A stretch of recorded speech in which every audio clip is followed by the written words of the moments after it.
recent elections which has happened for the Telangana and Telangana, though the AICC committee have come all the way from Telangana to introduce the NRI policy which they want to introduce for the community here, for the workers, though it has really received well with the community. But despite of having this policy being included into your manifesto, what is the thin line you think have decided the victory for Telangana? We haven't really analyzed Telangana in detail, but the difference in vote share going into the election between us and the TRS was actually quite substantial. So it was not an easy election to win. We did pretty well. We increased our vote share and we fought a pretty good election. But I think there was a significant gap there. But I haven't studied that in detail, and my team is studying that in detail. So we will decide and take action once we. And regarding the Andhra, can we expect a special status for Andhra from you? So once Look, you I committed in these 3 elections that we will do farm loan waivers in these 3 states in 10 days. And I delivered it in 2 days. I don't like telling lies. My name is not Mr. Narendra Modi. I don't like making false promises. I don't like saying that I'll give every Indian citizen 15 lakhs in his bank account. I don't like saying, that I will create 2 crore jobs every year if I can't do it. I'm answering your question. So, if you have heard it coming out of my mouth, I will do everything to deliver it.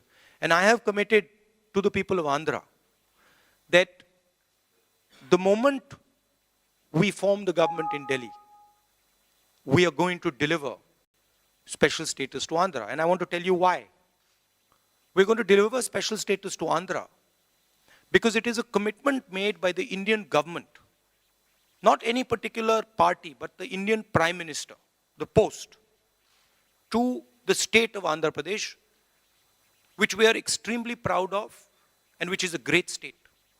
So we are going to deliver that commitment to the people of Andhra Pradesh. It is a tragedy and it is a shame that the Prime Minister of India is not delivering that commitment that is owed to the people of Andhra. We will do that. Rahul sir, what's your personal stand? Sir, here, myself, Nish Melato from Amrita Television. I'm asking you personally, what is your personal stand on Sabarimala issue, not as a politician? What is my personal stand? I mean, I've heard both the arguments.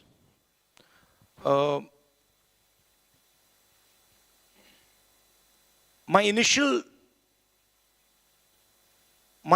position was different than my position today. After I've heard the arguments of the people of Kerala,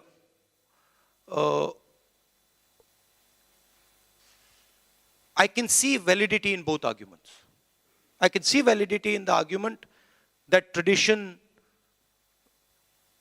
needs to be protected, and I can see validity in the argument that women should have equal rights. So I'm actually, I wouldn't be able to tell you give you an open and shut position on this. And it is actually after I spoke to the people of Kerala, the PCC and the team in Kerala, that they explained to me the details of it, where I said, okay, actually this is much more complicated. And both sides have a valid position. I think I leave it to the people of Kerala to decide. That's what I told my unit over there, that look, we leave it to you. You have to decide what the will of the people of Kerala is. But in this case, Sabarimala case, Supreme Court verdict is that they are allowing entry to the Sabarimala. That's Supreme Court verdict is imposing by the government. I mean,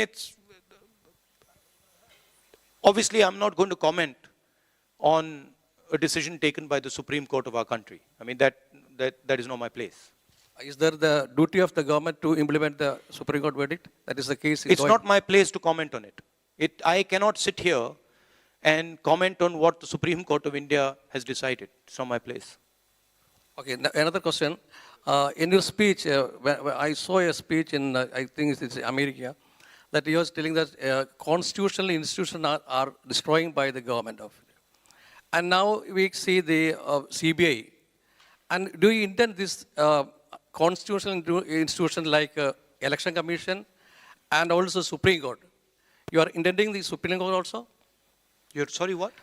That constitutional institution are destroying by the government of, that is, body.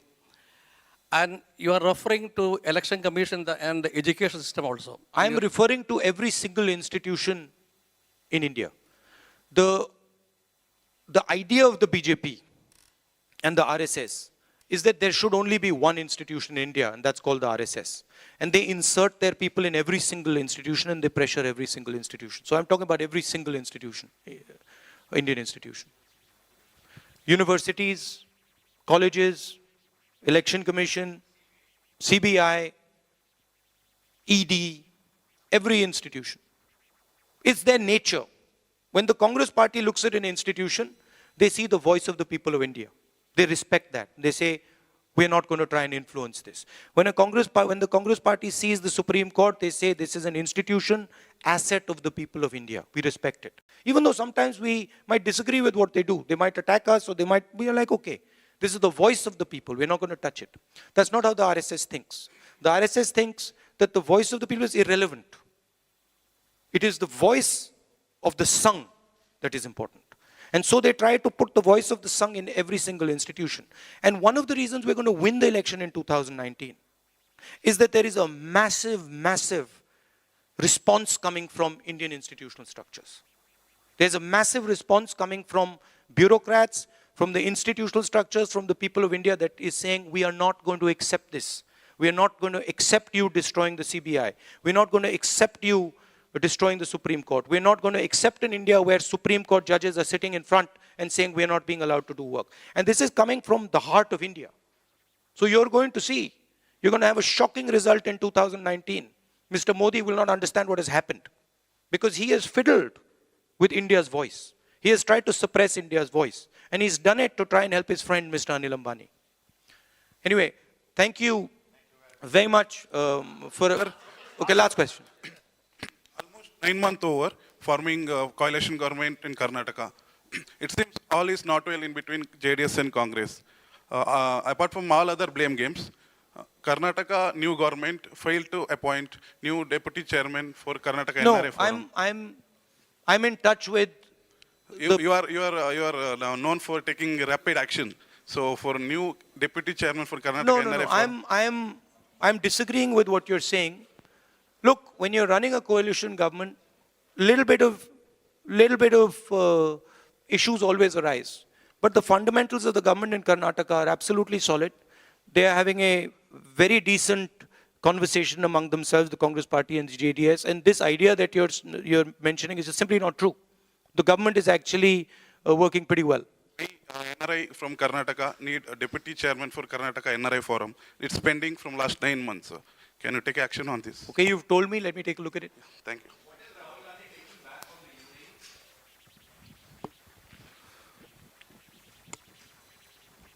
I'm taking back the spirit of our community. I'm taking back the love and affection of the people of the UAE. And I'm taking back the idea that India's diaspora is a very, very powerful asset for our country and needs to be embraced and fully utilized, needs to be treated with love and affection. That's what I'm taking back. And I'm also taking back